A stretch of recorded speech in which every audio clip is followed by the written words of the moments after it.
అవును తోట ఒకసారి అన్నయ్యకి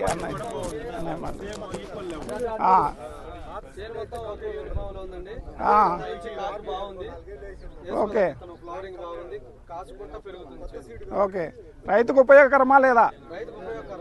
ఎందుకంటే ఇప్పుడు ప్రజెంట్ సిచ్యువేషన్ లేదంటే రైతు పెట్టుబడి పెరిగిపోతూ ఉంది, వచ్చే దిగుబడి ఆదాయం తగ్గిపోతూ ఉంది. సో దానికి అనుగుణంగా మన చిగురు కంపెనీ ఏంటంటే రీసెర్చ్ చేస్తూ ఉంది, మన ఓన్ R&D ఉంది, దాంట్లో చాలా రకాల రీసెర్చ్ చేస్తూ ఉంది. ఎందుకంటే రైతుకు పెట్టుబడి తగ్గించాలా, ఆదాయం పెంచాలని.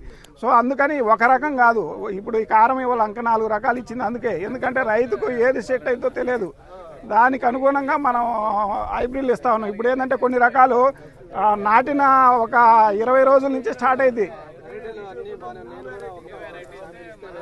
అవును ఓకే అవును ఒకసారి వినండి అన్నయ్య కూడా ఇచ్చాడు వేరే రకాలు. మనం ఆల్రెడీ పైప్ లైన్లో డెమోలు కూడా ఇచ్చినాము. సో సేల్కి ఒక 4 రకాలు ఇచ్చినాము, రెడ్ కింగ్ అని, కారము, Nirmala, Padma. Okay very good. అట్లా ఉన్నాయి, అంటే ఒక్క హైబ్రిడ్ కాదు, రీసెర్చ్ జరుగుతూ ఉంది. సుధాకర్ అన్న 2 మాటలు సార్ ఆయన